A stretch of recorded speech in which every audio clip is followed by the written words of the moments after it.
Hi hello ಎಲ್ಲರೂ ಹೇಗಿದ್ದೀರಾ? ಎಲ್ಲರೂ ಚೆನ್ನಾಗಿದ್ದೀರಾ ಅಂತ ಭಾವಿಸ್ತೀನಿ. ಹಾಗೆ ಪಲ್ಲವಿ ಶ್ರೀಧರ್ ಗೌಡ ಲೈಕ್ ಮಾಡಿ, ಶೇರ್ ಮಾಡಿ, ಸಬ್ಸ್ಕ್ರೈಬ್ ಮಾಡ್ಕೊಳ್ಳಿ. ಪ್ಲೀಸ್ ಸಪೋರ್ಟ್ ಮಾಡಿ. ಬನ್ನಿ ಪಾಸ್ತಾ ಮಾಡೋದು ಹೇಗೆ ಅಂತ ನೋಡೋಣ.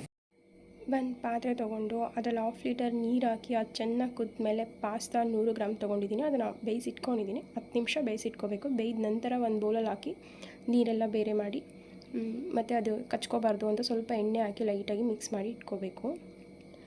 ನಂತರ ಟೊಮೊಟೊ, ಈರುಳ್ಳಿ, ಬೆಳ್ಳುಳ್ಳಿ, ಶುಂಠಿ ಮತ್ತು ಕ್ಯಾಪ್ಸಿಕಮ್ ಒಂದು ಬಾಣಲಿಯಲ್ಲಿ ಸ್ವಲ್ಪ 2 ಸ್ಪೂನ್ ಎಣ್ಣೆ, ನಂತರ ಈರುಳ್ಳಿ ಹಾಕಿ ಅದು ಸ್ವಲ್ಪ ಪಿಂಕ್ ಆಗೋವರೆಗೂ ಲೈಟಾಗಿ ಹುರ್ಕೊಂಡು ಬೆಳ್ಳುಳ್ಳಿ, ಶುಂಠಿ ಮಿಕ್ಸ್ ಮಾಡ್ಕೋಬೇಕು. ಈರುಳ್ಳಿ ಲೈಟಾಗಿ ಬೇಯಬೇಕು. ನಂತರ ಕ್ಯಾಪ್ಸಿಕಮ್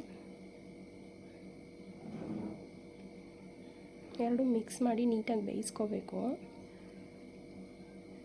ಇದಕ್ಕೆ ಸ್ವಲ್ಪ ಲೈಟಾಗಿ ಬೆಂದರೂ ಆಗುತ್ತೆ. ನಂತರ ಟೊಮೊಟೊ ಸಾಫ್ಟಾಗಿ ಬೇಯಬೇಕು ಅಂತ ಅಂದರೆ ಅದಕ್ಕೆ ಸ್ವಲ್ಪ ಉಪ್ಪು ಹಾಕೋಬೇಕು. ಉಪ್ಪು ಹಾಕಿದರೆ ಅದು ಬೇಗ ಬೇಯುತ್ತೆ.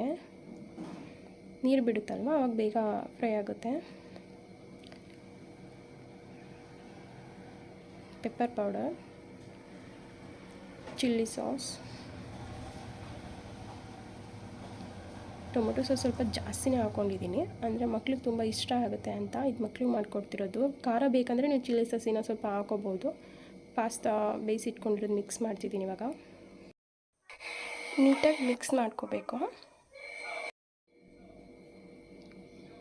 ಇವಾಗ ಮಕ್ಕಳಿಗೆ ಸರ್ವ್ ಮಾಡಿ ಕೊಟ್ಟರೆ ತುಂಬಾ ಖುಷಿಯಿಂದ ತಿಂತಾರೆ.